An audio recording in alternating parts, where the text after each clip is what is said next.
I'm still off air. And Oh, now here we we are go. live. Hi, welcome to the Post-capitalism Research Group, Capital Volume 1, Session 2 of 4. My name's Carlos Amador, assistant professor here at Michigan Tech University in lovely Upper Peninsula. And today we have one of our esteemed colleagues, everybody, Christopher Brew.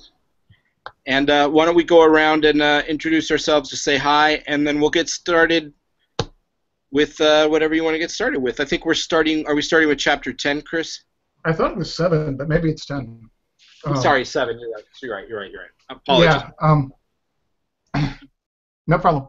Hey, everybody, I'm Chris Brew. I'm just recently became a full professor at Illinois State University, and I have 2 books. The most recent one is Insistence of the Material: Literature in the Age of Biopolitics. But I've been a kind of quirky or non-traditional Marxist throughout most of my throughout almost all of my scholarly life, and am a big fan of thinking through and thinking with Marx. And so this.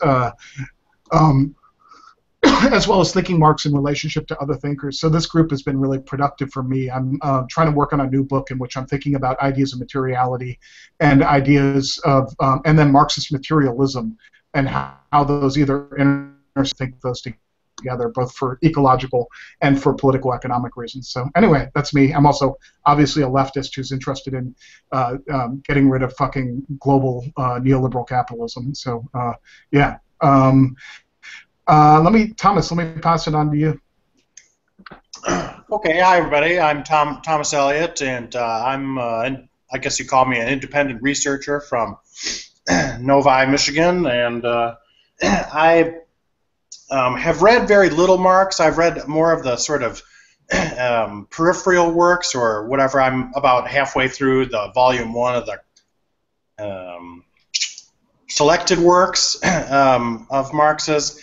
And but I don't know. Yeah, I'm a Heideggerian still. Even though what I studied with Badiou and such, and I've been obsessed with Badiou. I was in the GCAS Badiou research group over the last year, and Badiou talked to us and stuff, and it was a good old time.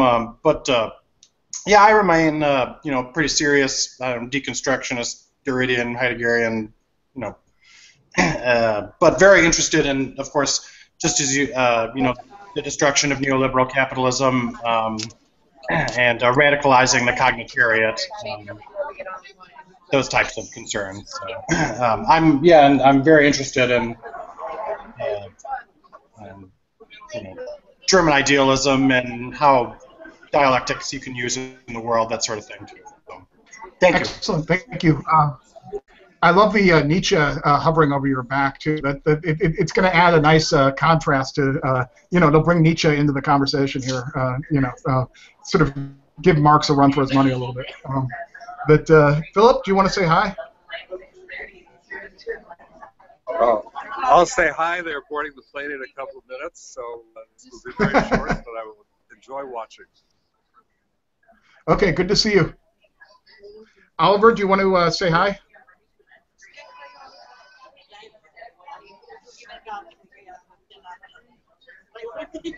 Hi, yeah, I'm Oliver. I would call myself a novice, but I just met Bracha Essinger recently, so I don't know. Anyway, yeah, that's my experience. Excellent. Thanks, Oliver. Nathan, do you want to introduce yourself?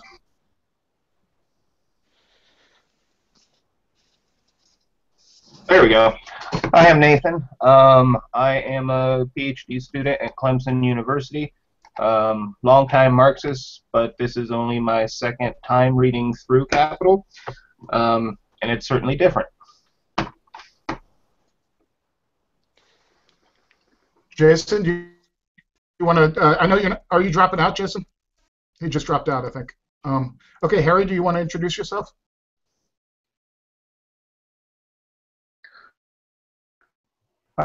I'm Harry. I practice in northern Nevada. Right now I'm in the process of extricating myself from and going into more of a private practice situation. Also deliver some on environmental regulation and law,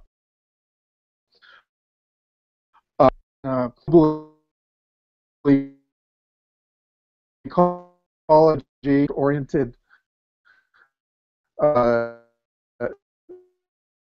approach to that, more into the dark ecology aspect of things.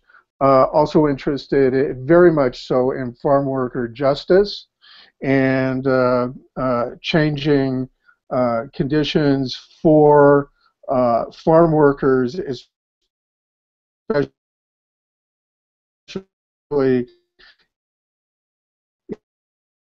in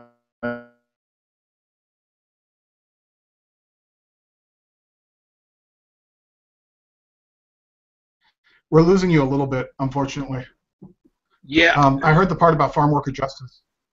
Yeah. Let which me is great. try to, Harry. It might not work, but if you want to try to turn off your camera and your mic and then turn it back on, that might actually help a little.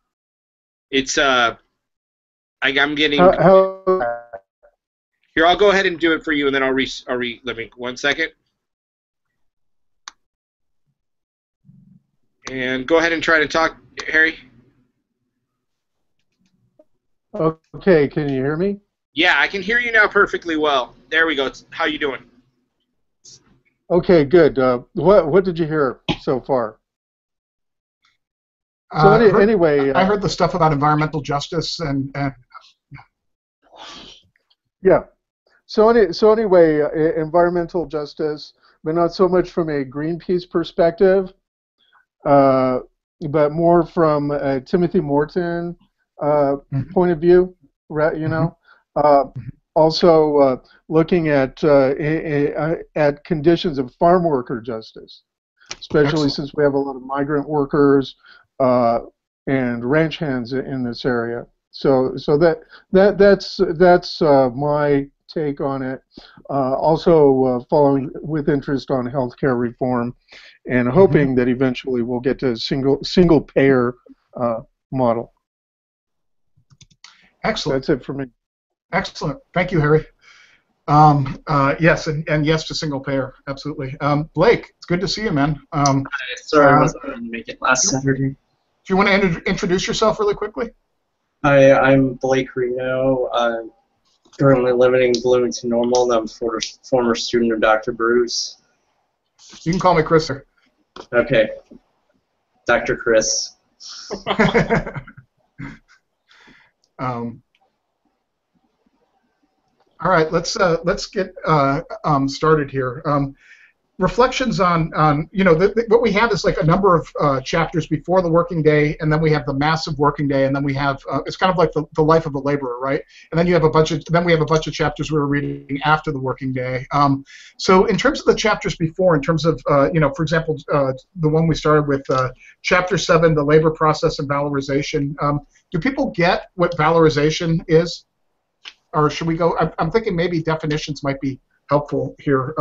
But I'm also open for people just presenting whatever questions they have about this about chapter 7. Thoughts?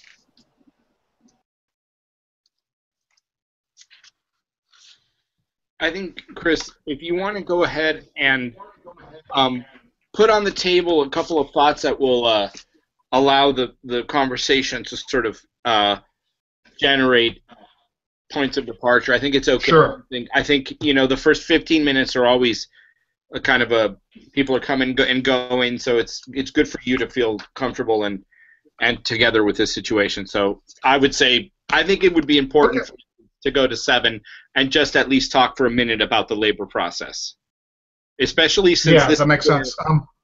Since this is where Marx first talks about what John Bellamy Foster and Jason W. Moore and other people, especially since Harry is talking about Timothy Morton, this is where the concept of the metabolic rift comes out. One of the places. Right. Oh, okay. You may want to call attention to that because I wasn't focusing on that so much. Yeah. But yeah, the part of what I was, part of what there are a number of key terms here. One of them obviously is valorization, and valorization, from what I understand it, is the increase of capital. It is the investment of capital and labor to increase capital, to increase to the generation of surplus value, if you will. That when things are valorized, they generate surplus value. Is that understanding correct, or would somebody want to develop that?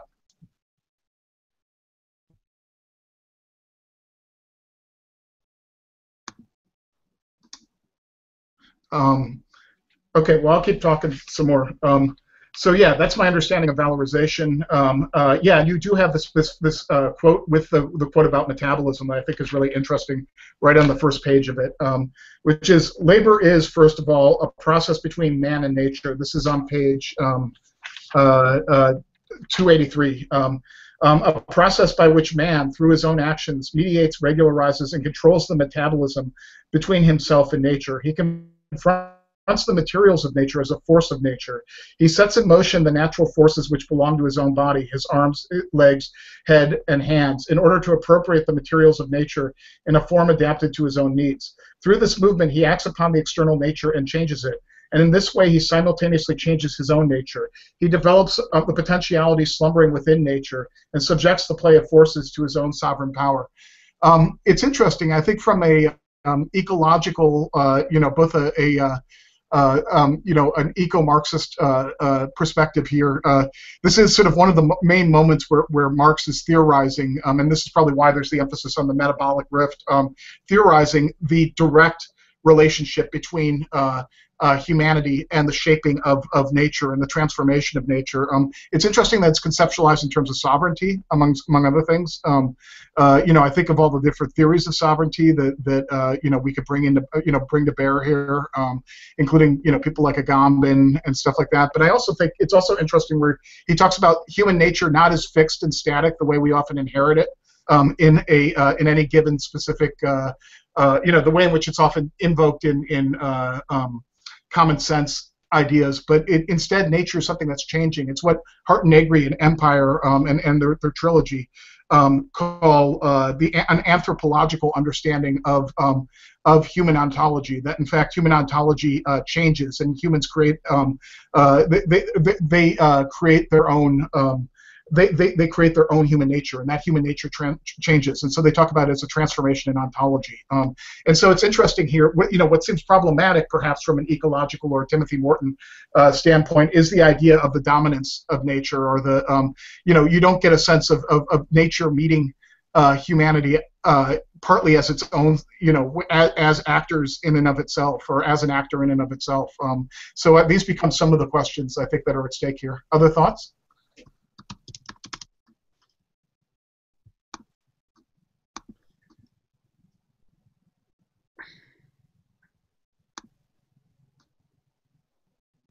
I'm not getting a sound from you, Philip. Let's try to mic again. I don't think Philip can hear us, guys. I'm going to go in the chat, see if I can get his attention. Okay. Sorry if I'm going to shout on the chat, guys. Okay, go ahead and shout.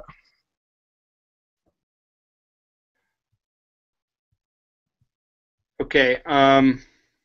Yeah. Well, let's see. Let me fix his mic. Maybe I can do it on this end. The anthropological. One more time with that term. I remember that from Hart and Negri. The anthropological account of ontology, right? Yes. Yes. Yeah. Yes. Right.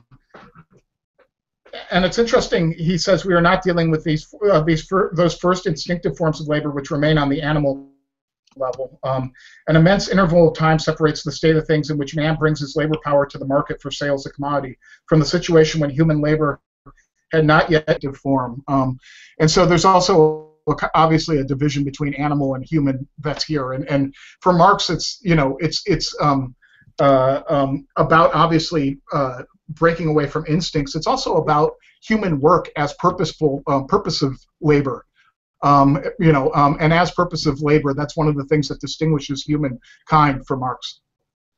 Which I'm sure some of our animal studies folks would want to interrogate. Yeah, I think that I think it's interesting because Von Oxtel talks about the parts of the take about the creating of sort of animal life worlds, right? And how this question of purposiveness is actually sort of embedded in each animal life world, rather than us seeing it as sort of a contraposition to the animal world. It's actually always a possibility for each animal, just within a limited frame, right? Limited temporal, limited frame of possibility, given the sort of organic tools that the animal has. But the thing I really wanted to address, Chris, and I think that you brought it, is this question of the anthropological accounting of ontology, because I think that if I remember, Chris is Philip is on. Philip is me. Oh, okay. Can't I'll see you stop anymore. I'm not sure if this is. What I was going to say is it's the abstractification that's expressed in letters like MCM prime. If the root of capital is always somehow to get to M prime and M prime 2, and all of these chapters talk about the various ways that can be done, from mixing means of production and living labor and so forth, the constant capital, variable capital. And we've seen in the present time a lot more strategies to just get to that valorizing description. It sounds like I might have to board now, but so it seems to be the metabolic is ultimately between capital, which is an entirely abstract circuit, and which implicates all of us and the workers time and living and life in that particular turnover cycle, which goes faster and faster. And in a certain way, when people look at that metabolic, people like Bosoni and others look at that passage about metabolic labor and the stuff that goes back to Hegel about shaping and labor as a kind of a positive force and some sort of collaboration with nature. What they say is that labor as it's constituted in capitalism is not something one should look at from the standpoint of, but it simply should totally be abolished.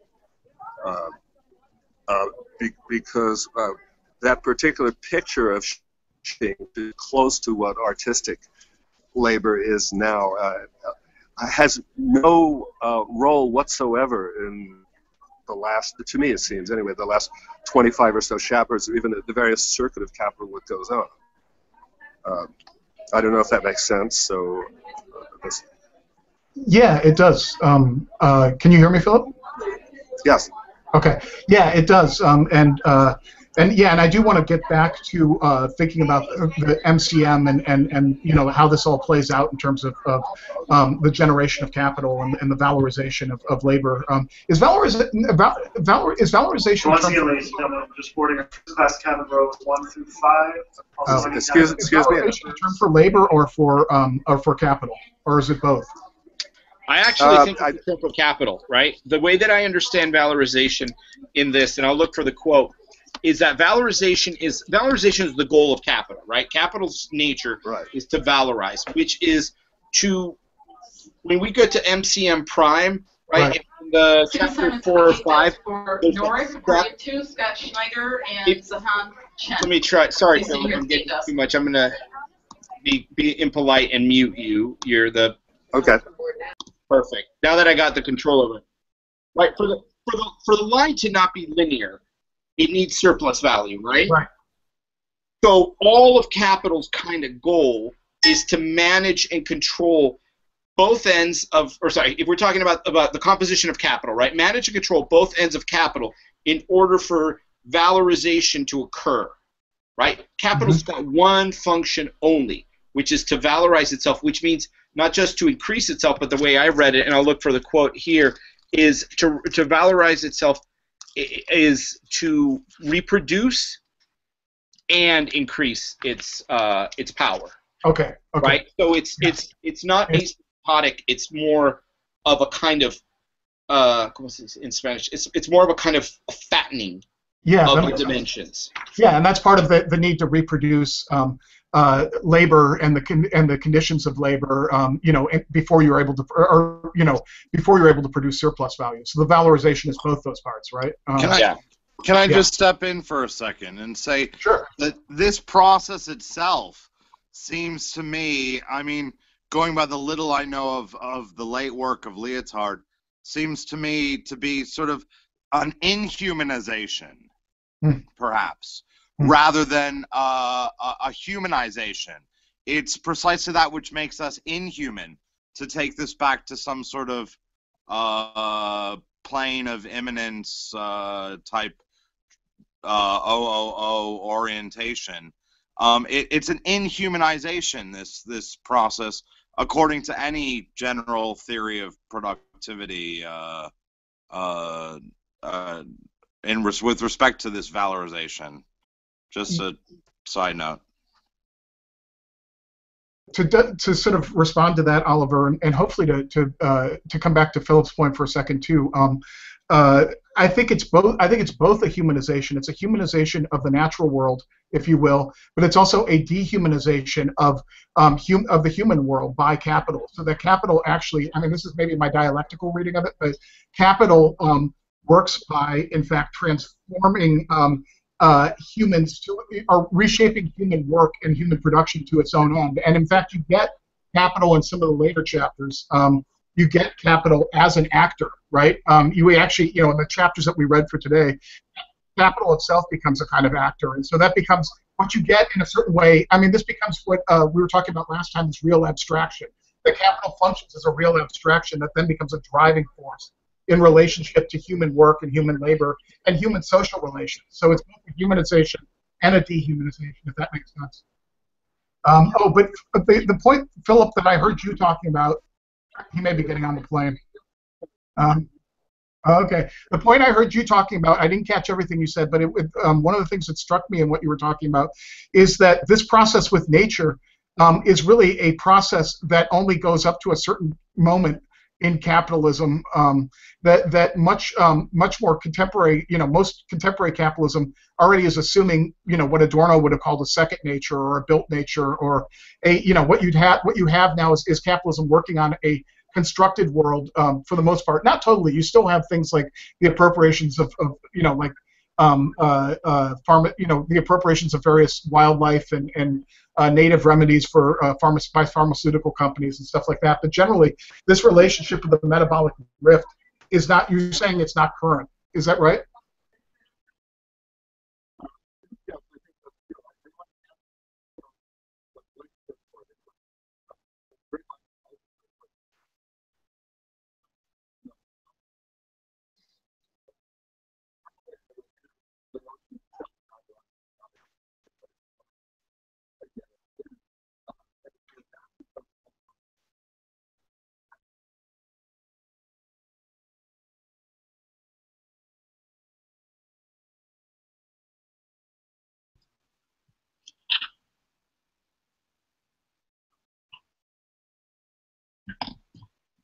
It's true.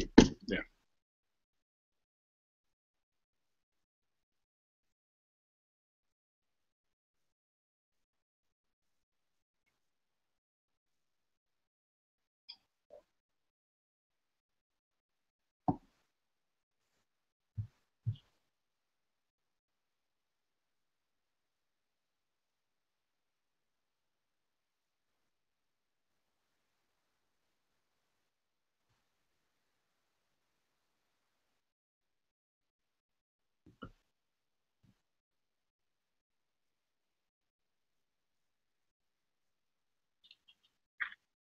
Yeah, I just wanted to add that if in terms of the fetish of money, this is I don't think I think Marx uses that term one time, but I know that thank you, Philip, that Heinrich and other members of the sort of value critique school talk about this notion, right? That they're not just the commodity fetishism, but the fetishism of money, right? How money itself seems to stand in place for the self-valorization of capital, rather than being an sort of a moment in the engine. And this, I think, is one of the places we've talked about this, where financialization is going to be seem to work asymptotically, right? Is this really a whole new dimension of the way that money operates in the capital, right? Is financialization really, really different? The profits you get from selling derivatives, the profit. I'm actually with Kleeman that I think that's just ultimately it comes down to rentable value and then just commodities being sold with regards to themselves, right? Marx never tells us that a commodity has to be something that's produced. In the very first page, he says it satisfies use value can be intellectual, aesthetic, or organic. I'm paraphrasing him, so I'm really glad that you brought that up.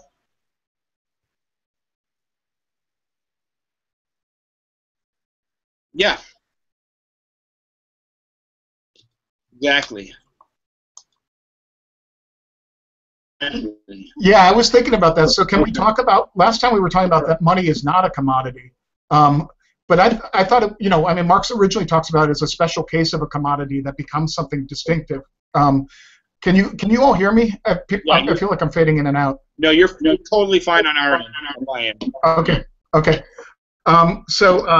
But this becomes the question: is there a way in which what financialization is the commodification of money? I guess that's obvious, but that's my understanding of it, right?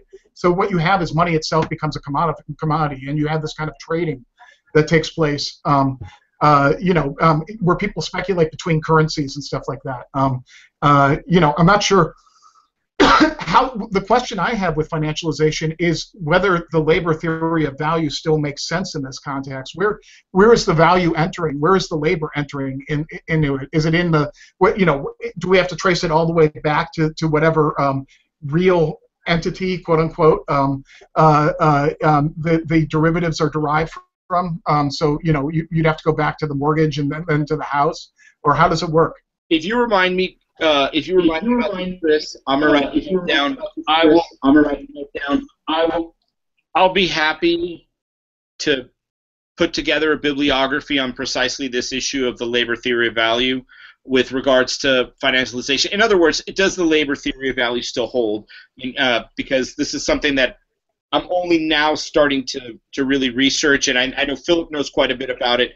This is where Kleeman and I hope I'm saying this name right. Andrew Kleeman, and then Nitzen and Bichler, and this whole there's a whole debate around the insufficiencies of the labor theory of value, which leads to the kind of creation of the temporal single stream interpretation, which is Kleeman's famous contribution. So I have a little bibliography I'll put down for you guys on that. If you give me a few minutes, I'll find some stuff. Be safe.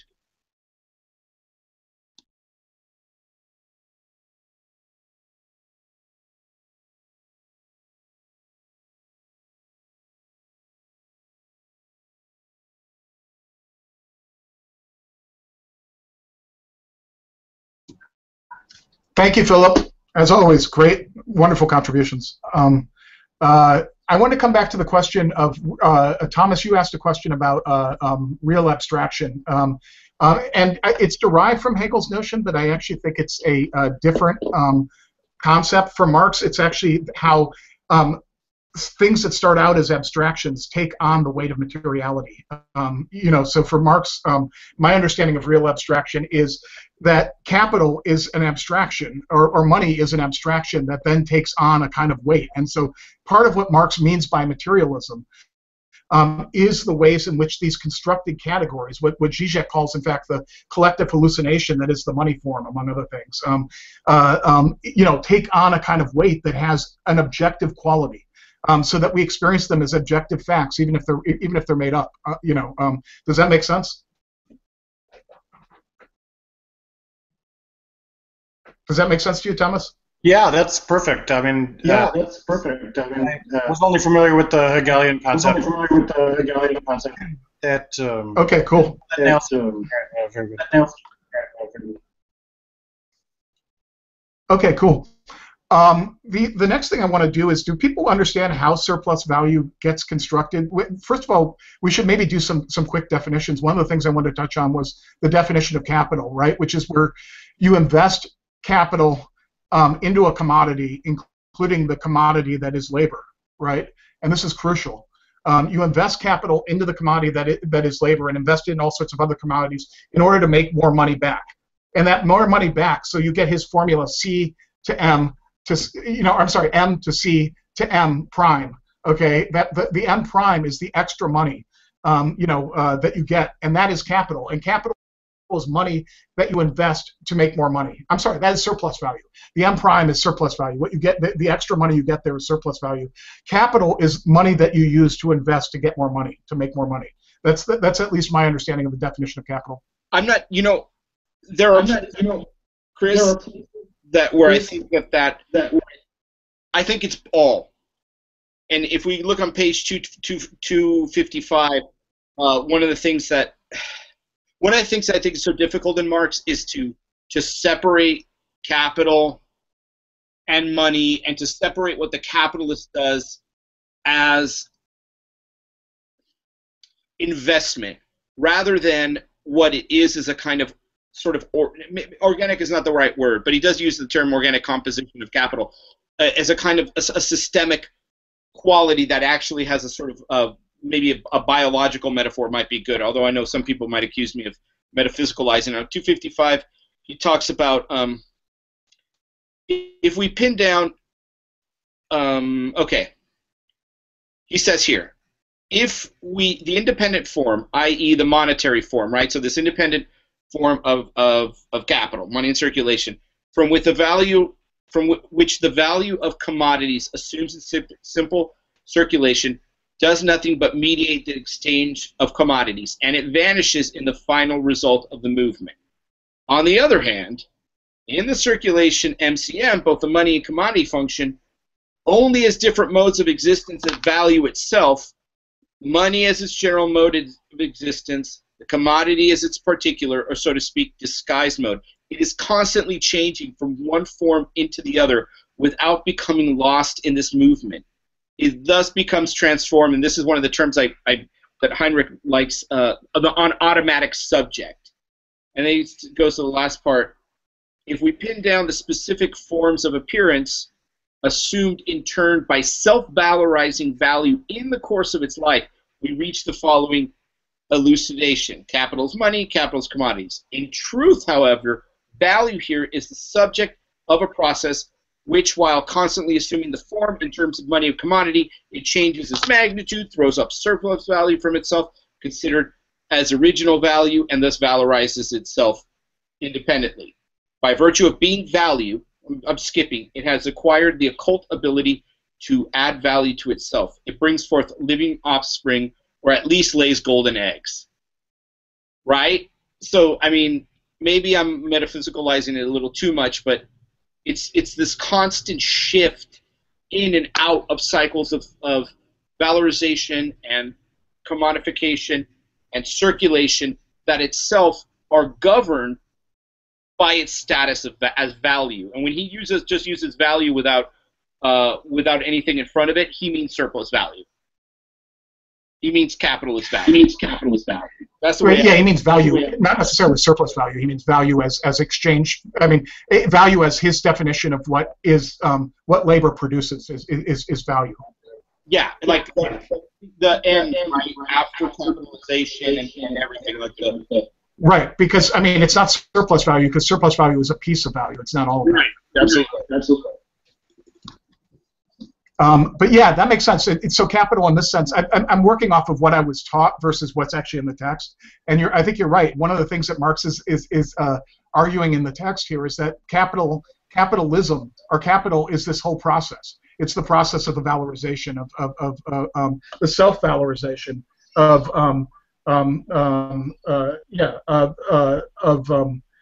what's the it here? The money, the self-valorization of money, or the self-valorization of capital. Okay.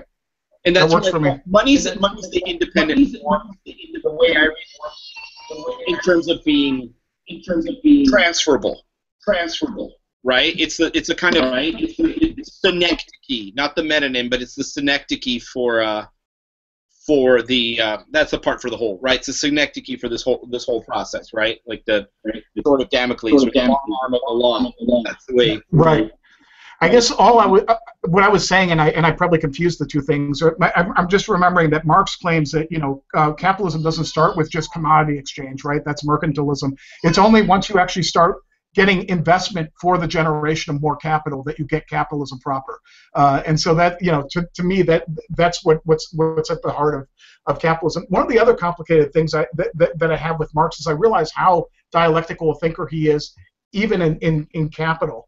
And so one of the complicated things that happens here to me, as I think Carlos had to go look after his kid. One of the complicated things that happens to me in reading this is that he'll have a position, and then you realize, like with Hegel, it's a position that makes sense for the moment in the argument that we're at. But then later he'll go on to complicate that position. So I'm always wondering, what term, whether we need, there's always a danger of hypostatizing one term within this larger argument and then saying, well, this is the right definition, because he's always evolving those definitions, if that makes sense, or transforming them.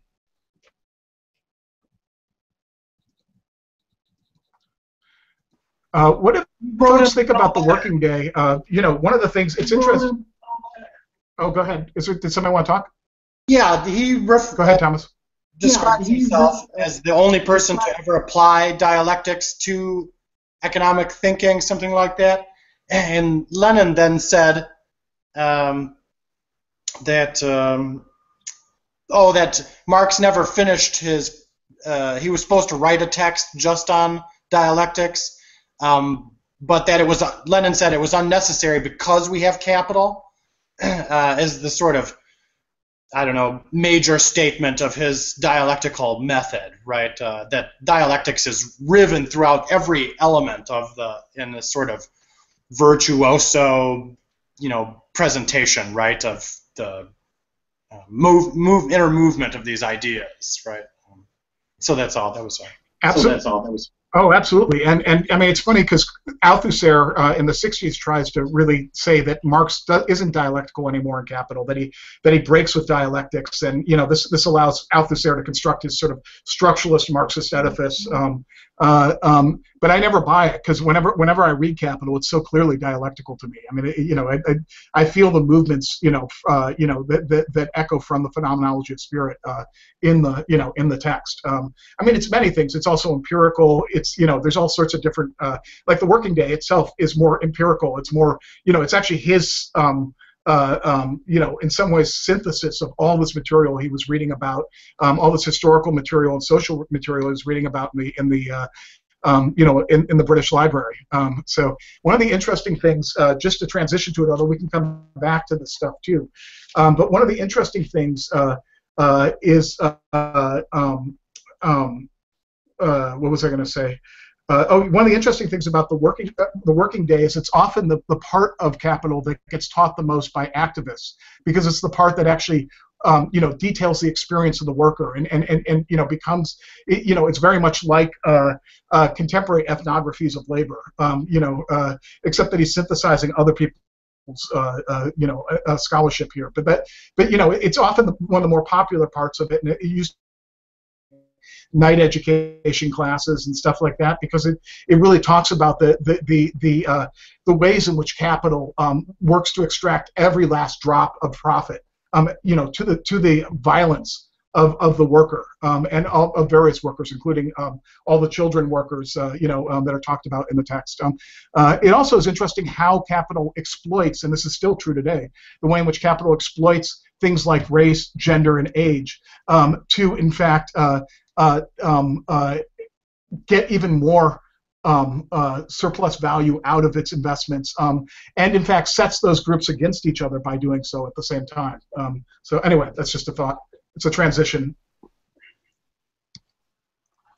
So you want to go to the working day. You want to take a look at that, Chris? I just wanted to point one thing out about the general formula for capital, which I think will touch this kind of dialectical movement that Thomas was talking about. So maybe took a little. Oh, there he is. You guys, I can see your faces. Is if you look on 256, which is I think a really neat notion. He's trying to make the notion of, value. He says essentially in the circulation MCM, value presents itself as a self-moving substance which passes through a process of its own, for which commodities and both are mere forms. But there's more to come. He basically says, instead of simply representing the relations of commodities, it now enters into a private relationship with itself, as it were. It differentiates itself as original value from itself as surplus value, just as God the Father differentiates himself from himself as God the Son, although both are of the same age and form, and in fact one single person. And I don't think it's ironic that he uses this kind of Trinitarian, well, it's having two halves of the Trinity, but this kind of Trinitarian logic, because this dialectics itself helps us see how the circuit replaces itself, right? So you create the next line. He says the 10 pounds of surplus value. Only by that does the 100 originally advanced become capital. And the minute this has happened, everything that's created becomes this section of capital, the 110 pounds. And then value is value in process, money in process is capital. So this circulation is critical. It's this critical step that allows him to actually make divisions within capital, right? So mercantilist, money begets money, and then he goes merchant capital, which can totally exist without any sort of industrial capital. Merchant capital is almost the ore form of capital, at least in here. And then he gets into MCM as the general form, which I think it's important for us to understand that in general. And I looked at the German. I don't recall the word. It's not universal. It's just general. It's the kind of baseline form of capital, and doesn't negate the fact that capital through M to M might create an interest capital, in others interest-bearing capital might create different circuits of valorization, right? I'm just not sure he gets to it until Volume 3 or other places. So I just wanted to sort of point that out. No, that's helpful. I'm tempted to say that the son must be the laborer then, in the Trinitarian construction, or the commodity. Or the commodity. Yeah, it's actually probably the commodity, right? Because it is in fact capital made carnate, right? It's capital incarnated. Capital in the flesh. Isn't that a Laura Kipnis book, Capital in the Flesh? Yeah. So anyway, yeah. Something I wanted to pick up, especially for our ecological folks who have been patient. I hope some of you are still here. Yeah, Oliver's still here. I think Harry took off actually. Is how do we think about that? How do we think about the issue of metabolism? And how do we think about how would an OOO or new materialist approach to these issues of the relationship between humanity and nature read Marx in these passages, or how can we start to think about how do we factor ecology into what feels like a relentless sort of account of the kind of confrontation between humanity and the material world, and capital's exploitation of both.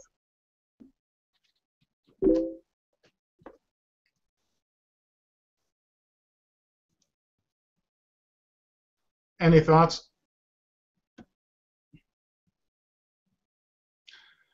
My cat was trying to get my attention, sorry. Okay, the other thing I wanted to, we can go to the working day, or the other thing I wanted to maybe talk about. Sorry, I just lost you for a second. Oh, shoot, okay. I was just sort of asking how we might have to rethink this concept of metabolism. It sounds like other people are doing it too. Carlos, do you want to talk about the Bellamy Foster and the idea of the metabolic rift and stuff like that? But I'm wondering how we would have to reframe Marx's framework here to a certain degree in order to rethink from an ecological standpoint, some of these the relationship between humanity and nature, as Marx talks about it. Hey, are you guys seeing each other? I don't see Thomas. Okay, so you see everybody but Thomas. Yeah. Okay. Can people hear me? There we go. Okay, fixed it. Sorry, I was just. I couldn't hear you guys for a second. Sorry, I couldn't hear you guys for a second. Okay. Anybody want to pick up the ecological thread at all? I'm not really sure exactly what you're trying to say. To me it seems. Sorry. Almost as if I studied under a professor called Peter Steeves at DePaul, who wrote a book on phenomenology called Animal Others, which was a very interesting book, and what he used to always talk about is a relation of the human or what we call what we ought to perhaps call Homo sapiens sapien to the animal, or as Zuckerberg would call his dog the beast, which actually makes a lot of Derridian juxtapositions and whatnot, but yeah, I find it difficult to discuss this in any form other than saying that almost that all that C in MCM prime is always a sort of is always a transcendence. I mean, if that's not completely obvious. Or en transcendance, if one would put it like that.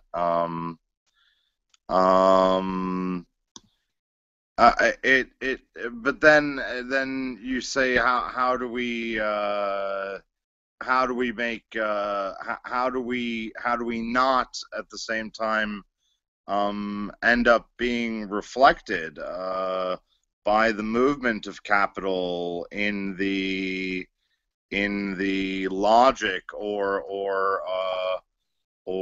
movement of geology, perhaps, or geophysics, geography, whatever that would be. I think the Earth itself shows the logic of capital as it is the greatest example of the logic of capital, and the space and then space beyond is its only frontier. So to relate it to the ecological, you have the Earth on the one hand, which is maybe I'm sort of irrelevant slightly here, but you have the sort of conscious others and perhaps and unconscious others, and how can we ascertain the reflection of the process of capital in other conscious others, but whereas it's visually or phenomenologically quite immediately apparent in sort of geospatial in the way the Earth has come about. So I don't know what maybe I'm completely off topic here, but it's just throwing some thoughts out. I think the only place, one of the places we would have to rethink this, I think, would be that he often talks about there's the language of the language of metabolism suggests that nature is digested, among other things, by humanity, and the sort of idea that humanity becomes sovereign. I mean, it's very much, it almost sort of echoes the dominion over animals, dominion over nature. But I think one place you could start to think an OOO position with Marx together here is think about the ways in which nature resists complete metabolization, right? The ways in which the material world actually resists being fully converted, the ways in which it escapes human sovereignty, even as it's transformed by the sovereignty of capital and by the sovereignty of human beings. And in fact, capital itself becomes finally sovereign by the end of this. What you also then get is a resistance, the ways in which ecological things don't necessarily conform to our best laid economic plans, among other things. They also escape in various ways. They produce waste product. All of these become ways in which we might want to reconceptualize this framework on page 283 from a position where we actually start to think about the actions and actors, of nature and of animals, among other things. Animals show up elsewhere. I will get into that, but yeah. One of the things I use the term metabolic rift, and that's not the precise term. The term that Marx uses is social metabolism, right? And Chris, you talked about a really important thing, this idea where nature resists, right? So Marx doesn't have, my reading of Marx is we don't need to call him a naive realist or a naive empiricist. We don't need to focus on this. But nature, what is alienated from us, right? There's a specific amount of stuff that is alienated from us. We relate to it with regards to the social metabolism, right? And so this is in the economic and philosophical manuscripts. I went and checked my notes on it again, and also he talks about it in the very chapter, how labor is produced, right?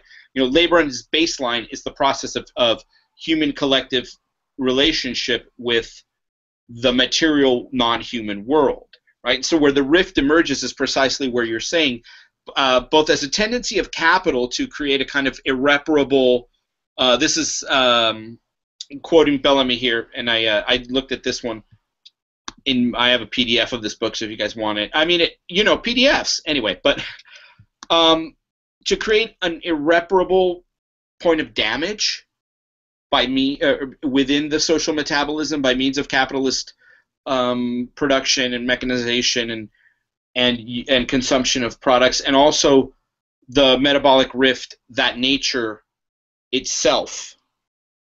I think the Anthropocene, it's fair to say in the Capitalocene that there's a metabolic rift that will emerge empirically with regards to the climate or to geological phenomena or to what they call background species extinction, small creations of new microclimates. We're having the warmest winter on record here in the UP, and we don't really know what's going to happen with the black fly and the mosquito population.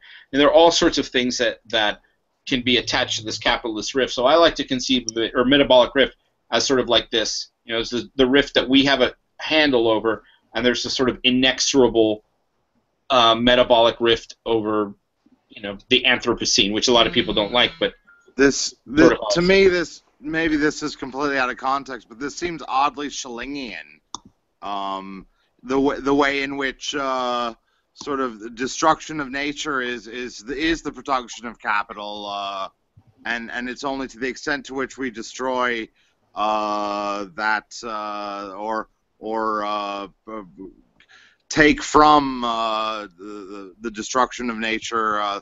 That's production itself, and then if I'm understanding metabolic rift, what I'm trying to understand here or contemplate is whether at some point capital sort of turns its head and says and starts to, capital, like for instance with the Tesla Corporation, capital begins to be more of an anti Schellingian or just destruction of natural of nature for the production of capital. Capital goes then in an opposite fashion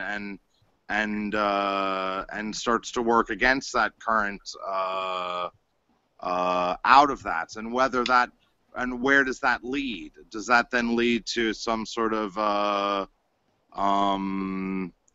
does that then lead to what does that lead to? Does that necessarily lead to a general end of sustainability in some sort of communism, or do we end up with a capitalism where precisely the ecological and environmental factors are the primary means of capital accumulation? I'm just some thoughts again. Sorry, am I completely off topic? No. I mean, go ahead, Chris. No, I think you're on topic. I think this becomes one of the questions of how, I think this is part of what accelerationism is trying to engage, is how we can think of a technological future that also functions, not to be ecologically devastating. For me, generally, capitalism and ecology are opposed rather than mutually supportive of capitalism, because it always needs to grow. That it's built on the absolute necessity of always growing. If it's it's like a shark, right? If it stops, it dies. It always needs to commodify more. It always needs to generate more money. What's interesting recently, though, are things like financialization, which seem to circuit through itself, right? It becomes money generating money in various ways, or at least turning money into money. So we do seem to have this kind of I won't call it immaterial after Cesare's talk today, because we were critiquing the idea of the immaterial, but a dematerialization that seems to be happening in recent capitalism. But those are all still dependent upon various kinds of devices, electronic, otherwise. So the question, I think, becomes, how do we imagine a future that's sustainable, but that's also not technophobic at the same time, if that makes sense. And to me, that's part of what accelerationism is trying to articulate. But I do feel like we're getting a little far away. The other thing I wanted to bring up really quickly is the idea of the way in which animals and nature, including humanly produced nature. I mean, nature to me is not just an untrammeled landscape. As Marx actually says in the German ideology, nature is a history. And that history is often shaped by human intervention in various ways, and animal interventions in various ways. And if we want to be OOO about things, or speculative realist about things, the nature, Marx was right with people like this, was with the speculative realists in saying that nature is not something that's ahistorical. Instead, it is something that's historical and has, in fact, it has a kind of agency in its history. He wouldn't have called it agency, but in fact, the fact of palm trees, for example, in California, they're not indigenous to California. They were brought here, as part of the New World, as part of the conquest of the New World. So, but one of the questions to me becomes that Marx argues that the only way in which capital makes money is off of human labor, and it's by, in fact, extracting more labor from humans, right, than cost to reproduce the conditions of their labor. Okay, so that the capital works by creating surplus value, and surplus value only comes, according to Marx, from, as far as I can tell, from human labor. And it's the ability, again, that you pay people for just the amount that's needed to reproduce. He calls it their conditions of subsistence. But then you actually extract more value out of them in a given working day than is paid for. What's interesting is in classical Marxism, all those not only do you have to reproduce the laborer, but there's other conditions that have to be reproduced. There's various other kinds of labors of reproduction. Their houses have to be kept in decent shape. Their kids have to be raised and educated. Various kinds of unpaid labor needs to go on in the home that often got marked as women's work, quote unquote, and stuff like that. One of the interesting things is that both from as far as I read it, and I'd be happy to be told I'm wrong on this, Marx basically puts animals and nature also in this position of parts of the conditions of reproduction, if you will. They are just part of what's out in the world that you can use, but that doesn't generate surplus value at all. That's only for humans. And so one of the interesting things in producing a more ecologically acute Marxism, one of the questions might be, how do we have to think, do we need to think about the agency, or can we, or is this just wrong-headed, think about the agency of things like animals and natural resources in production? Or is it just something that is just so much inert matter, or even that gets entered into the formula and comes out the other end for the production of surplus value, but that's all about human labor, if that makes sense. These are some of the questions I'm having. Does that make sense to anybody? Yeah, I mean, okay. Yeah, I mean, can I say it just seems like almost there's no, ultimately there's really no concern for who it is who's being exploited to the extent to which they're unpaid. It's whether it's animal or human or anything. We're at this critical juncture. It's seeking, or capitalism itself is seeking this unpaid labor, be it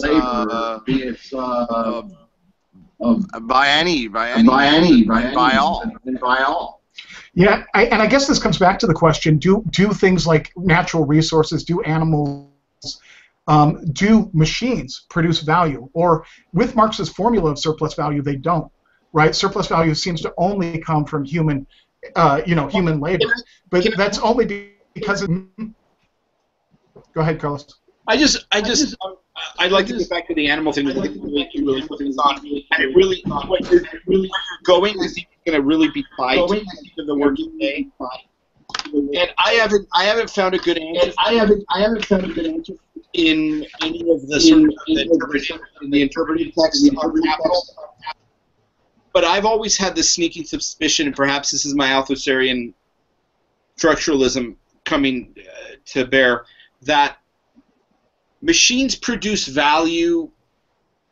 Humans are the baseline, right? But this is a kind of, this is part of capital's metabolic baseline, right? It isn't always in every sense. God, I'm going to sound. Hold on, let me see if I really believe this. You don't have to have the situation in actual physical terms where you're at producing value for this to be the case. You could have this, but it has to happen somewhere, right? There has to be this set of social relations for capital occurring in some place where you can always have a rentable form of capital, where you are always able to diminish the wages, diminish the amount of wages without creating an inability to socially reproduce humans. You have the ability to create an industrial reserve army. It doesn't have to happen precisely where you're at. It just has to happen somewhere. So multiple valorization processes can happen in simultaneity. But this is the baseline. This is the lifeblood of capital. So I guess my question is, I always think of a place like Switzerland, which obviously has capitalism and factories and all sorts of other things, but in many ways it's a vast part of its wealth is based on banking and very high wage jobs. Do we see a diminishment of wages with regards to the banking industry? Do we see the banking industry lowering its wages? Perhaps we will, and we have seen it in New York and other places.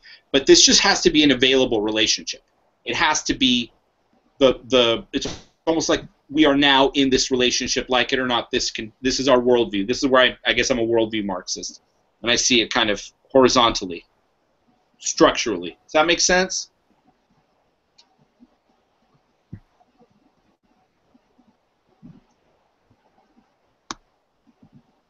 Are you there? Okay, Chris. Let me try to fix your. Hold on. Let me try to fix your mic. Your mic. Oh no, I'm good. I forgot to turn on. Engage. So, Engage. Okay. Yeah, I think that's true, and I think it's true. And to be diachronic about it, I think why Marx argues that machines finally, don't produce surplus value consistently is because they will at first when you introduce a machine. He talks about this in the late chapters we were doing. But as soon as the rest of the industry, right, as soon as the rest of the industry adopts that machine, then that becomes factored out of the production of surplus value, and then you're back to somehow extracting it from the human workers. But yeah, one of the questions is asked here, and I think it's an interesting one, and it comes back to sort of Nick Schreineck's work. However you say his name, I don't know how to say it. What could capitalism function just with machines? And this becomes one of the questions with financialization, right? I mean, we have all these algorithms, speaking to each other, among other things, and that becomes, capitalism, as in Philip's terms, as the capital as the protagonist, right? So that you have capital generating things among its, from what I've read of financialization, you have algorithms mostly doing this work. You just have a few people pressing buttons. But the question becomes, is capitalism necessarily just about human exploit? I guess it has to be. Otherwise, you have something more like communism.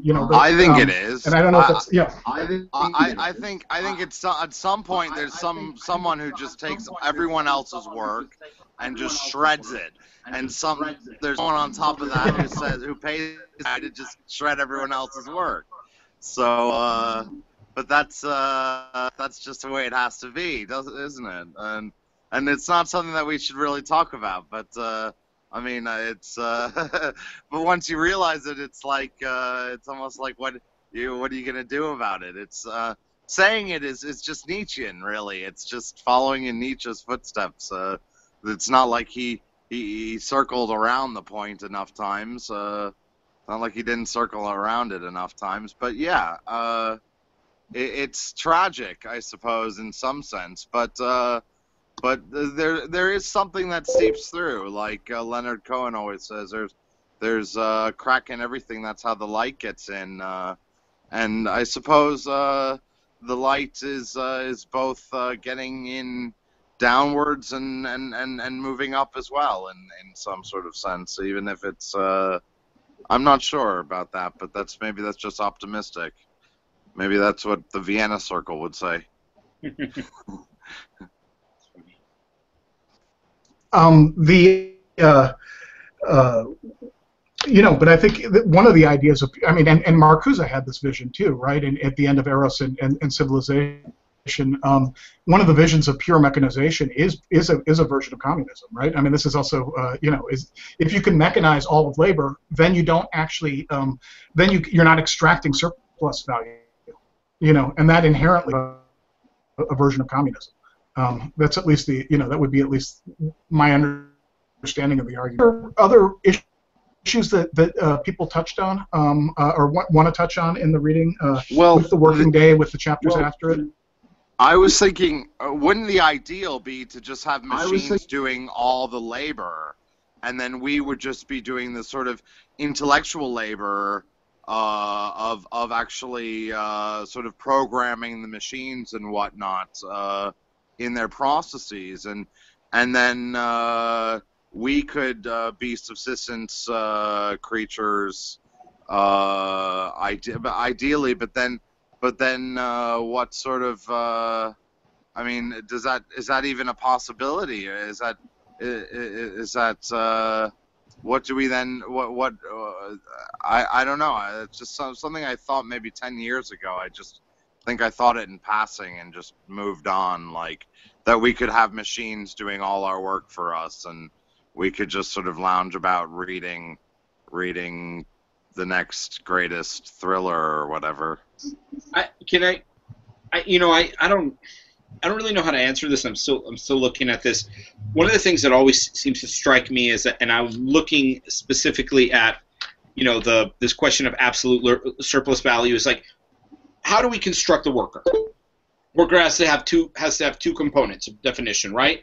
Has to be free to sell their labor to any capitalist, and has to be divided separated from the means of production, right? There has to be the capitalist has to own, in the final analysis, or what he calls individual capitals, have to own the means of production, which would be, we'd have to ask ourselves, I think, a really fundamental question that may even go pache everyone who is a communist, that goes beyond the kind of materialist critique of capital into the biopolitics of capital, is how bad would the matrix be? And I'm using that on purpose, right? Like, everything is provided in the matrix by the machines. And I'm reading Josh Clover's book on the Matrix. I just started it, and he may get there, he may not, but everything's provided by the machines.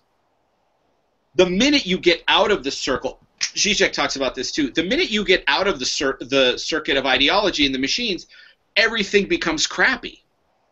You're shitty, you have no food, you live in an underground hovel, and you have bad techno orgies.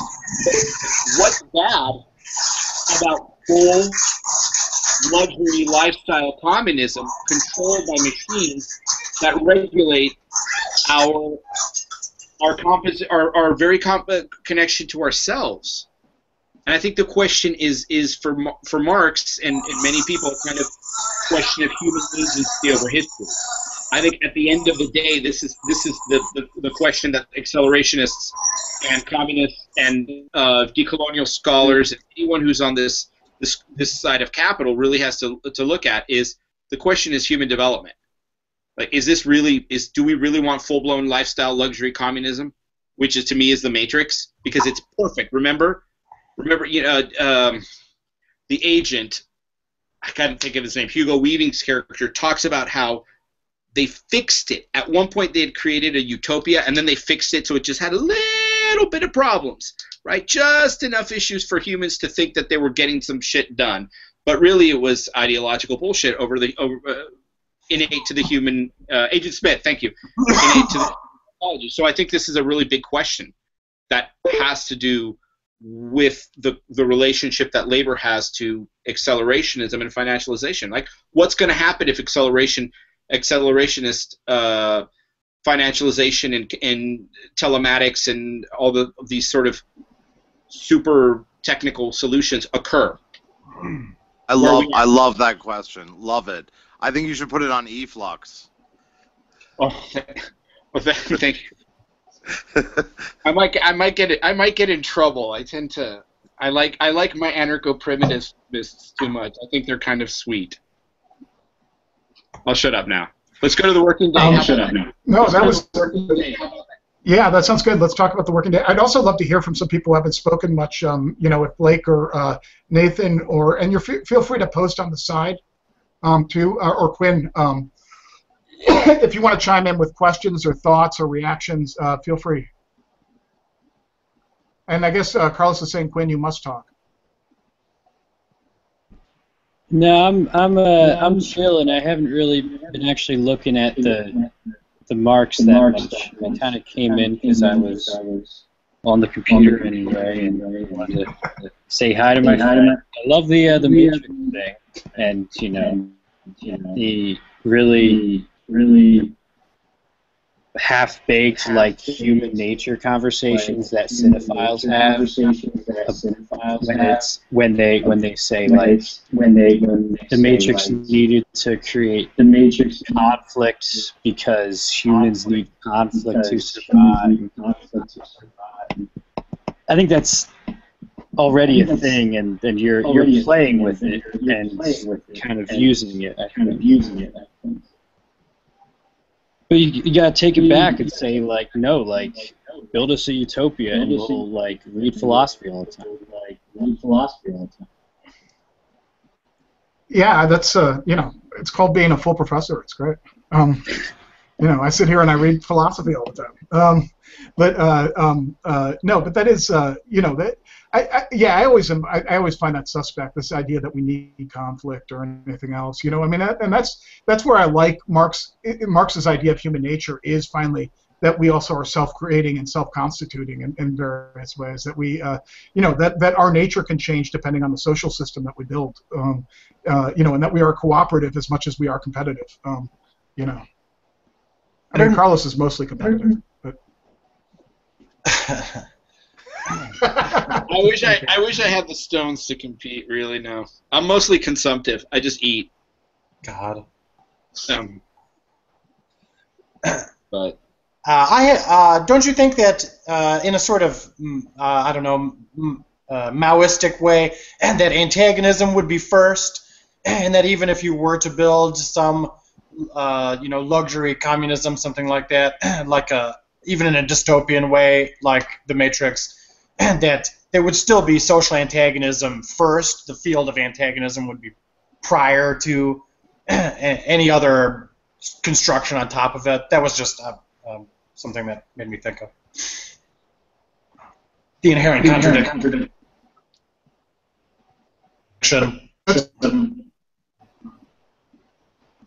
That's an excellent question, Thomas. I tend to say no, but I mean certainly, which is funny because I'm influenced by Lacan and who obviously sort of thinks. I mean, I think there is a kind of, I think there is conflict, and to me, it's our engagement with death, among other things. I mean, there is negation there, kind of very fundamentally, but that to me doesn't necessarily translate into social antagonism. It can, it often does, but I don't think it's necessary for it to translate as social antagonism, I guess is how I would put it.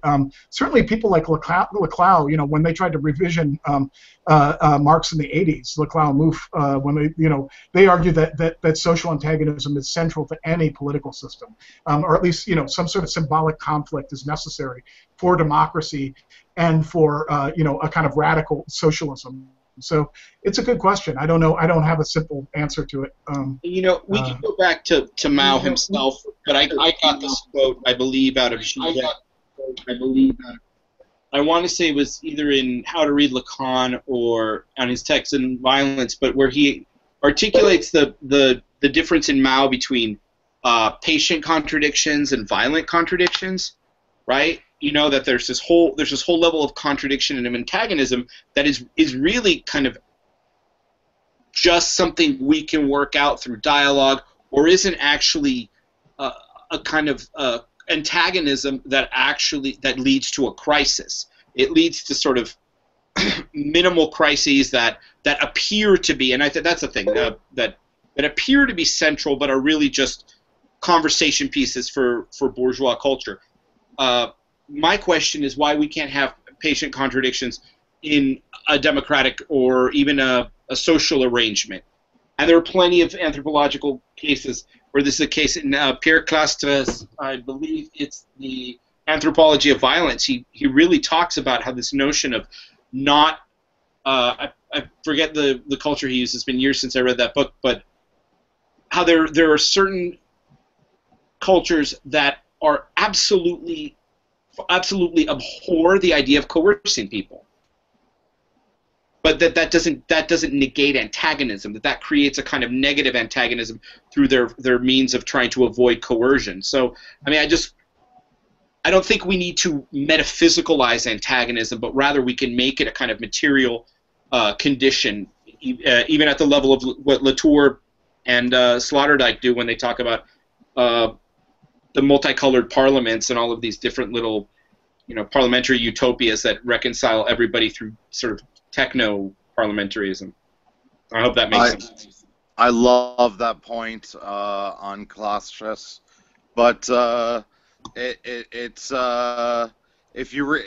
seems like that's a very difficult stance to sort of achieve. It's almost something that's not easy or capable, that most people are capable of. It almost seems that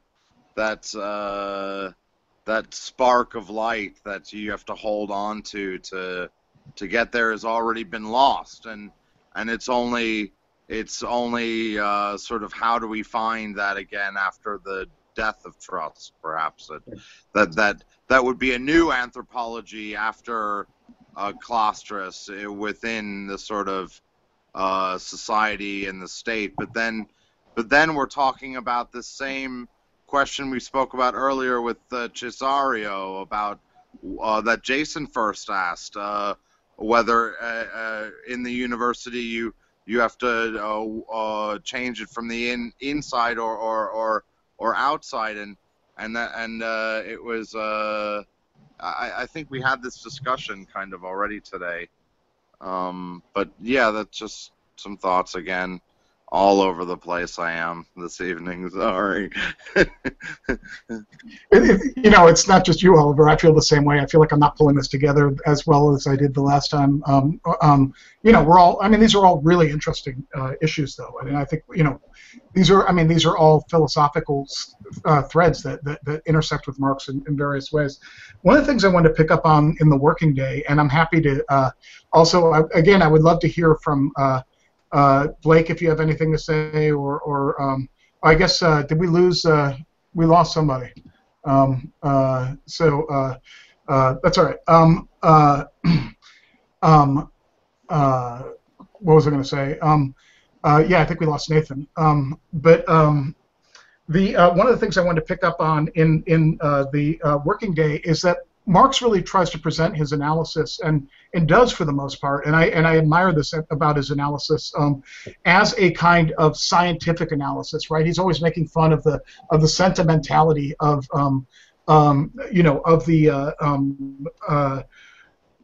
various bourgeois socialists, and the ways in which they wring their heart, and they wring their hands, and they have a bleeding heart around the conditions of the workers, or this or that, or they become very sentimental, and yet there is a kind of ethical force and anger in the working day that I see in Marx. It's very different from his sort of scientific argument. His scientific argument is of course, that in fact socialism is by the force of the working class, and by the workings out of the contradictions of capitalism, is going to finally be the final form of human development, and that this is going to be better for everybody. But it's also interesting in the working day that you get a different vision of Marx. Marx as the sort of ethical figure. Marx is the moralist, if you will. Look at the horrors of these working conditions. That's at least part of what I get out of that. The other thing is that you also get Marx the Reformer as well as Marx the Revolutionary here, where he actually is really happy that in England the British workers have achieved an 8-hour working day eventually, and that he says that that's an important struggle, and it shows the power of the working class. But like Cesare this afternoon, he seems to be arguing, unlike a lot of like the Second International later, which is maybe a different time. He seems to be arguing that that reform and revolution can go together, rather than there becomes the later argument that reform actually hurts revolution, because people then are much more happy with their conditions of existence. But here you seem to have Marx, who in fact emphasizes both, and in fact says that one can go hand in hand with the other. There's also that curious comment that we read last week, where he says that maybe England is the one place where there won't have to be a violent revolution, that they can just do it by reform, which is also an interesting remark from somebody we associate with the idea of violent revolution. So, any thoughts about that? Well, I'm in England right now, and I can tell you that it always feels like there's a revolution going on, but you cannot see it, and it's a sort of pocket. It's like the pocket of resistance that we are currently having our discussion within. But they grow like a free university, perhaps silently or not silently, but in the shadows, behind trees and back corners.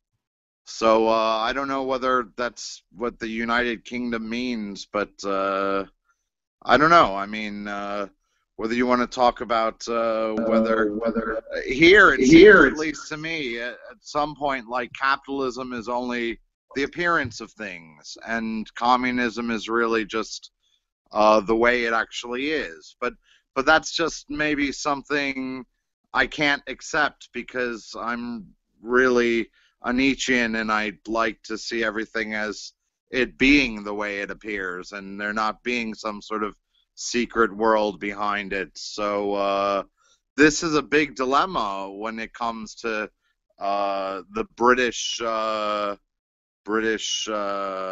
way of being. But then you have Claustrus's society against the state is illegal here, is banned. So whereas over there in America, you have that book available if you haven't read it. I mean, I read it while I was living over there. Somehow, when I took a plane over here with my boxes of books, it disappeared. So I don't know how that happened, but I still like to think it was just stolen or nicked, as they would say. Yeah, I'd worry about that a little bit.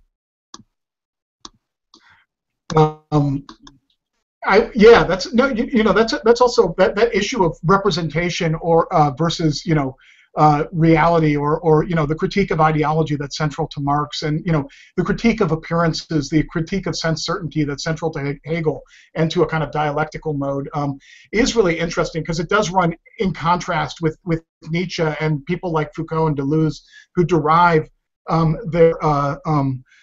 their accounts of the social out of Nietzsche, where there's that great, although maddening to my way of thinking, interview between Deleuze and Foucault, where they're like representation doesn't matter. There's nothing behind representation. They say that representation is it is what it is. That that things aren't symptomatic, that things aren't ideological, that the people in the street are the people in the street. And to me, I always feel more allied with the sort of Marxian Hegelian idea that the realm of appearances always needs to be challenged or pierced, in order to sort of get at what what's working out that's not immediately apparent. That's probably being reductive in some ways, but yeah. Chris, what if we saw? And I think we can go back to the working day in here. Precisely on this point, is I actually always saw that interview to be precisely an assertion of Marx's capacity to begin from the most developed, to begin from the commodity. In other words, that, okay, so fetishism of commodity is an illusion, there are all these fetishes, but none of these fetishes actually are so powerful that they govern the capacity over, that they govern representation itself. Representation itself can have a negative. I mean, maybe Foucault and Deleuze are being a little bit cagey on this, but I'm thinking of the way that Deleuze talks about cinema, right, as always being a kind of movement to a planar sensory mode, rather than this kind of ideological imposition into the image, right? The sense motion image turns into the time image, and the movement image, and all these, it gets haptic, and he talks about all of these different affective ways. I don't know. I think that we can do both. Maybe I'm under reading, but I mean, I've always read, and your work on the material kind of speaks to this. Like, and to get to the working day, so, how do we talk about the appearance of the working day when we go to 341, where he says the working day is not a constant but a variable quantity? Right? To the worker, it seems to be absolutely constant, even in its variability. And because the worker is always there, but it's easier, we're capable of going up. So I just wanted to make that segue there to help push that conversation. Yeah, that's exactly what I was getting at, Carlos. Yeah. And I like your emphasis, Carlos, of it being both. I think that's really right. And again, it reminds me a little bit of Cesare's talk today, Cesare's talk today, because one of the things he was arguing for is that you both need to, and this is the autonomous move that I like. You both need to make things happen on the ground where you're at. Where and this is where affect theory I think is important too, because it's talking about we're not just prisoners of ideology. There's all this experience. There's all these affects. There's all this other sensory inputs that are not fully controlled or dominated by representation. And part of this is that we need to construct those alternate spaces, right now we're performing a kind of communism here, right? None of us are making money from this. We're here talking and, parsing Marx and, going off on various, philosophical tangents, but creating that space within the spaces of dominant, both representation and dominant practice. To me, becomes part of what's possible here. I'm still not quite linking it to the working day, I don't think, but part of that is what Marx sees in workers already, the kinds of collectivism, and this is almost coming more towards the cooperation chapter later, right? The kinds of collectivism that capitalism and capital already enable, that are already in embryonic form, if you will, in chrysalis form. And capitalism exploits that, but they also put workers together as part of the argument there. Does this make sense at all? Anybody here? Everybody should be here. Yeah, we're also. Yeah, I find, Christopher, sometimes the things you say, they just sort of like, they almost end up being completely univocal. Like you start out saying something and it just sort of it summarizes itself and doesn't need any explanation, and sort of leaves me without something to respond to it. Sorry about that, Oliver. I apologize. No, I love it. I think it's great. Yeah, no, I hear you. I know. I am kind of. It's a bad habit. I actually think it gets worse as you move up in. I've noticed it as you move up in the academy. You start just like becoming the subject of your own monologue. It's really bad. So I got to work on that. One of the questions. Let me tell you, that starts at any point in the academy. That starts people are the subjects of their own monologues just because. I'm sorry, Chris. I couldn't resist. And I think that you're the least subject of your own monologue. I think that was. Oh, thanks. Complimenting your. Oh no, thanks. But that's true. It's a disease of the academy, no question. But part of this, there was the stuff in cooperation that I think is interesting. Remember when he compares it? He uses the metaphor of the symphony orchestra, and I was thinking about this is here. Let me see if I can find it here because I was fascinated with this. Okay, first of all, let's look at 451 really quickly if people have their copies with them. This is about halfway down the page. As cooperators, as members of a working organism, they merely form a particular mode of existence of capital. Hence, the productive power developed by the worker socially is the productive power of capital. But what's interesting is that capital turns the workers into an organism, according to Marx, right? And so that's, to me, part of the sort of autonomous emphasis on the ways in which we are already cooperating. There's already a kind of latent communism, even in the most exploitative capitalism, is part of the implication here. At least that's how I read that phrase. That capital can't help but actually bring workers together and unify them and put them, that this is why labor unions were so effective under Fordism, among other things, right? Was that you had everybody on the factory floor already. They just had to unify. Yeah.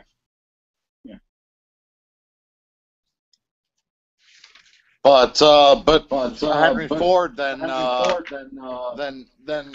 said, my father always tells me Henry Ford gave everyone an option when they first went to buy their car. He said, you can have your car in black, or you can have it in black. So, I mean, I don't know whether that's you can have whatever color you like. That was. Yeah. Whichever color you want, so long as you want. Yeah, color you want, so long as you want.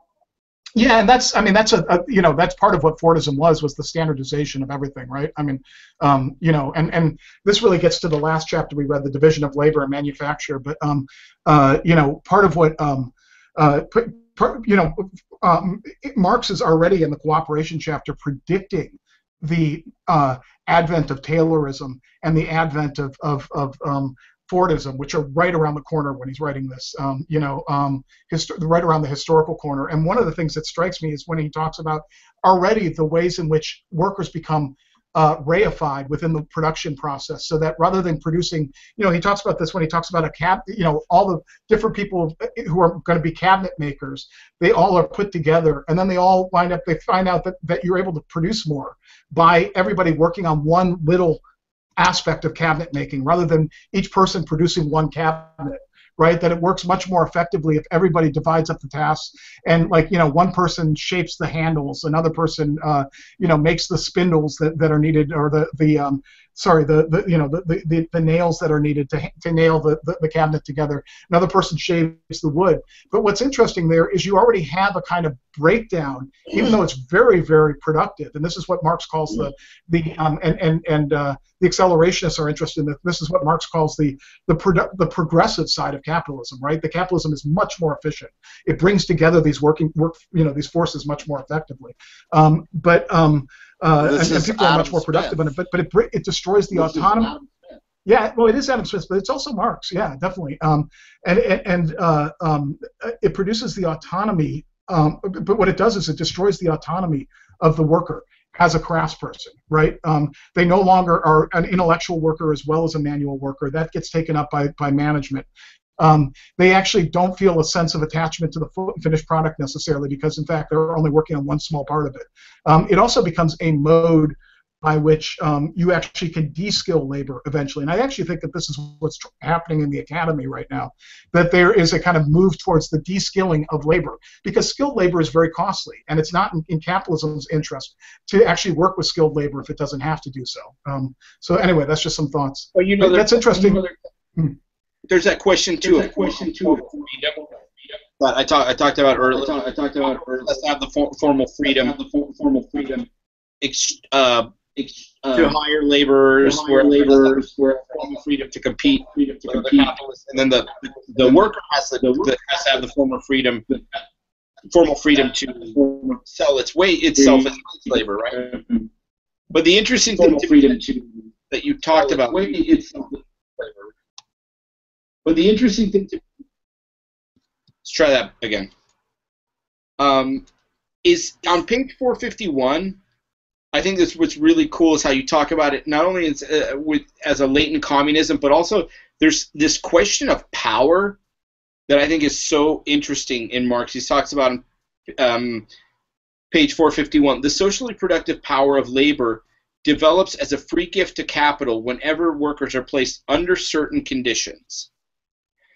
And it is capital which places them under these conditions. Because this power costs capital nothing, while on the other hand, it is not developed by the worker until his labor itself belongs to capital, it appears as a power which capital possesses by its nature, a productive power inherent in capital, right? So there's this incredible magic that capital has the ability to weave by the collection of laborers in relations with the capitalists, not with each other, but cooperating within the level of the factory or the production of the commodity or the university or whatever situation.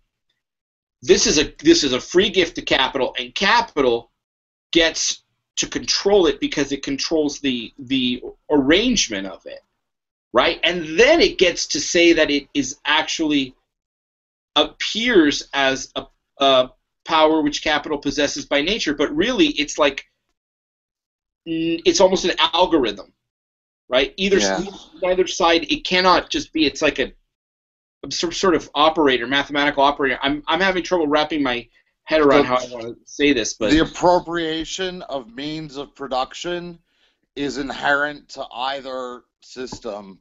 of, Sure. of either economic system, and is either acquired through pockets of resistance or granted from some sort of prior existing authority, or the prior existing sort of already accumulated capital, whether it be in a communist or a capitalist system. It's about the appropriation of means of production, I suppose. Isn't that what you're saying? Or am I lost? I'm trying I mean, it doesn't seem magical, really, to me. It doesn't seem magical. It seems like we try and it's just the appropriation of means of production, almost like downloading free music on the internet, or like acquiring a massive computer full of free music. I mean, you could do that, or you could pay iTunes. Either way, I mean, it's the same situation, really. And then I think what the magical part that I'm having trouble with is, in that particular quote and in what Chris is saying, is how is it that if workers cooperate, right, we're workers in a certain aggregate, not a collective, I'm going to not use this, and we enter independently into this situation with capital as members of this aggregate, the adjunct faculty class, or the assembly, the maquiladora worker in Mexico, how this doesn't get sublated in a kind of dialectical situation as being completely the epiphenomenon of capital, right? And Marx says it appears to be, right? He's keeping this relationship apart, and I'm just having trouble. I'm just having trouble keeping this situation apart. It just seems that capital absorbs everything, and this is, I think, a really critical point of sort of theoretical importance. Is there an outside to capital? Is there an outside to capitalist arrangements? I don't know. Marx seems to suggest that in cooperation, what's actually happening is kind of another fetish, right? Another fetish of capitalist power. I may be misunderstanding it. Isn't this just what xenofeminism is touching on? This whole new thing about xenofeminism and sort of alienation as an end. The sort of, how can you alienate someone completely? Is it possible to have a complete alienation or a totalizing alienation? I mean, isn't this the same question? I mean, if there's no total alienation, if no one can be totally alienated, then this would just be an inevitable, and it would be impossible to escape this sort of under this naive materialism, impossible to escape this movement. It's a really good. I think it's a really good question. I hadn't thought about it like that. I mean, I suppose that we're talking about the working day with regards to capital, and I think what Chris is really suggesting about this chapter we're coming to is that this is much more about social arrangement within capital, and that the working day. I mean, we already have the formula with relative and absolute surplus value, right? We already know how to kind of do it as capitalists, but there's this question of alienation, and I don't know about the xenofeminism. I think it's a really neat point. The way that they use. I don't know if has anybody been following this. I'll put a link up on this xenofeminism. I don't know if it's quite a manifesto or what the name of the writing is. Pardon me for. Here we go. Pardon me for not acknowledging. Yes, it is a manifesto, and one of the things that they talk about is a kind of creative and powerful. What would you say? Reuptaking of alienation. In fact, they call it a politics for alienation. I'll put it in the chat on the side. So thank you for bringing that up, Oliver. Yeah, I just wonder how this relates to sort of Levy's democracy or anarchy of objects, and because he tries to sort of and flat ontologies, I mean, or post-flat ontologies, as like with what I've been reading of Brassier and whatnot, and the relation between this sort of politics for and politics sort of against alienation, and whether there's some sort of proper measure, or whether there's some sort of moderate compromise in I'm not sure what the word is, some sort of agonism without the ants that sort of takes place, not necessarily in the sense of every man for himself and God against all, but some sort of something other than self-hating, sort of loving relationships. I don't know. I don't know where I'm going with this, but the relationship of this sort of I don't know whether to call it this post-speculative debate and capital is really what's on my mind these days, and whether this ends up in a sort of a sort of dead end, so to speak, that just sort of gets sucked up by Derridian structuralism or post-structuralism, and that seems to me to be like what seems to happen, but that's sort of like defeatist almost from an accelerationist standpoint. Maybe I'm going far out here again. No, I think, Oliver, you're getting at some really important stuff. I think there's a number of things that are sort of at stake. I'm really interested in thinking about Marxism and speculative realist kinds of issues around materiality and how they intersect. I think that there's a few different models here, if this makes sense, of how we of what the relationship is between any given entity. To be philosophical here for a second, we'll call, like capital, and its relationship to another entity. I mean, for Marx, because there's a Hegelian logic, things get subsumed within a, within the one entity subsumes another entity. Capital subsumes labor. That comes back to Carlos, what you're talking about. The way in which capital becomes a kind of force that, in fact, captures labor and transforms labor, reworks labor into something that labor wasn't. But I think Marx always says that you don't have to have an outside to capital to have resistance to capital. That you don't need an outside, that in fact, by that very collective, the creation of that collectivity that capitalism produces, that becomes the basis for the possibility for resistance. That all of a sudden workers find themselves, it's like a symphony orchestra, to use this metaphor. I think it's the Orpheus symphony orchestra in Europe that actually has decided that they don't need fucking conductors. Conductors are basically parasitic entities. They're managers who basically stand in front of the orchestra and scream at them and yell at them and demand that they perform a certain way and wave their stick around and get all the fucking attention. And the Orpheus orchestra's like, fuck that.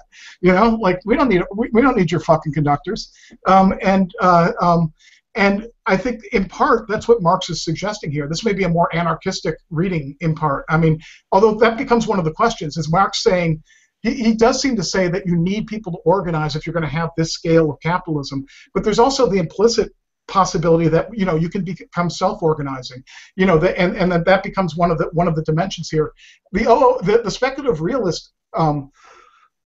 dimension, to me, is always about the ways in which certain objects always have withdrawn qualities too, that they can never be fully subsumed or fully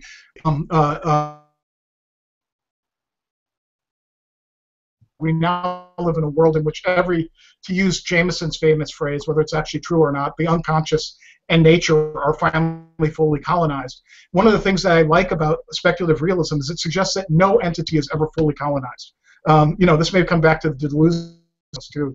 But that there's always withdrawn qualities that we can't fully control as human subjects to any entity. I'm so glad that you brought up this OOO stuff, because I think it's all over. It's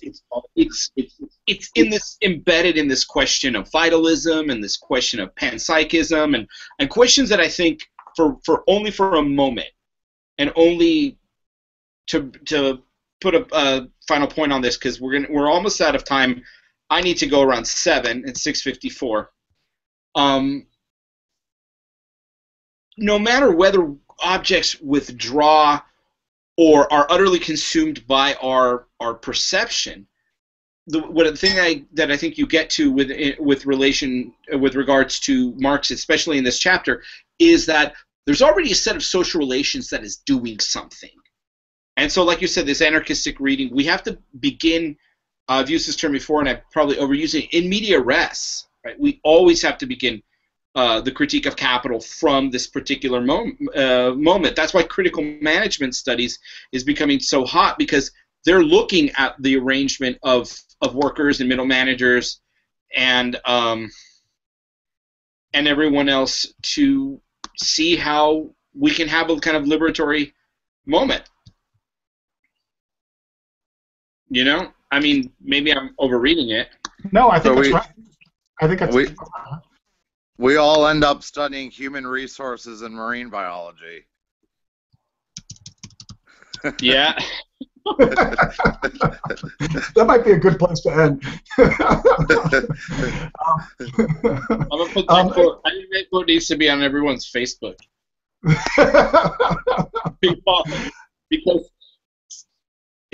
Because it really does make sense, despite being very Beckett, or I don't know, maybe Poundian, or is it Beckett? Yeah. Is it like Beckett-esque? I don't know, Joycean, but it's true. It's paratactic, whatever it is. I like it. Yeah. The other, I think part of this becomes questions of how we need to posit. Alienation would be another phrase, although that always feels like early Marx to me, rather than later Marx. Not that there's anything wrong. Not that there's anything wrong with that. To quote Seinfeld. I think one of the questions becomes: do we need what could be called an intimate outside, or a immanent outside? Actually, do we need to posit, or do we actually just need to posit that in fact there's always the possibility of reshaping whatever is shaped? That sociality always has the possibility of reshaping itself on some level, of breaking with what with the ways in which capital power figure it. I guess that becomes the question. Yeah. But anyway, I think I'm starting to lose my ability to say anything productive. Well, maybe it's a good time to call. Yeah, let's put this. If nobody else minds, let's talk about the next one is next Saturday, right? Right. Right. Jason is not here, but I believe the next one we are going to be talking about capital. Let me see what the dates are on that. So the next one will be the 20th, and Jason will be talking about parts of Marx's Capital Volume 2. I'm not sure what parts he'll ask us to read. Let me look at my copy here. I can't imagine that he would want us to read the entire one, the entire Volume 2, but I will make sure that I have the log of everybody here, and I'll make sure that he contacts you and lets you know what his ideas are, right? Chris, that's how you understood it, right? Oh, I'm totally confused. I thought we were reading nothing but one for the next 4. That this reading group was about 1, and then in the fall we were doing 2. That may be true. I'm starting to lose. I actually had it for two. Well, why don't That's we what do was this? confusing me the other night. I'm Yeah, completely. Oh, you're right. It's reading Capital Volume 1. Yeah, I just got excited about reading 3. I'm not gonna lie. Okay, so okay. How about this? Why don't we read? All right. Why don't we table this? I actually have a reading suggestion here. Please. Why don't we read from 492 to 757? Got it. And then we have one more meeting to finish it off. Sorry. Does that work for folks? Okay, 492 to 757. Can I be completely honest with you? Nice I haven't been doing the readings very properly. I've been skimming through them and reading the Grundrisse. But I read it 3 years ago, so. That's all right. It's about the discussion. No worries, Oliver. Yeah. And we're all doing this. We're all doing this for our pleasure and for our own edification anyway. So nobody's going to be made to stand in front of a blackboard and write. I've been a bad reader. Well, I'm letting everyone else lead the topics of conversation at the very least. Sounds good. Well, I guess with that, I'm going to bid you guys adieu, and the YouTube for this will be up. Tony will take care of it. Tony Arrow will take care of it today. So if you need to refer to anything, come back. I'll make sure within the next 24 hours the video is up. So I hope you guys all enjoyed it. I enjoyed it. Thank you, guys. A great deal. And I look forward to talking to everyone next week. Very nice. Sounds good. Thank you, boys. All right. Thank you, guys. And sorry, I wish I was a little more focused. We'll be more focused next time, yeah. All right. Sounds good. See you. Good night, all.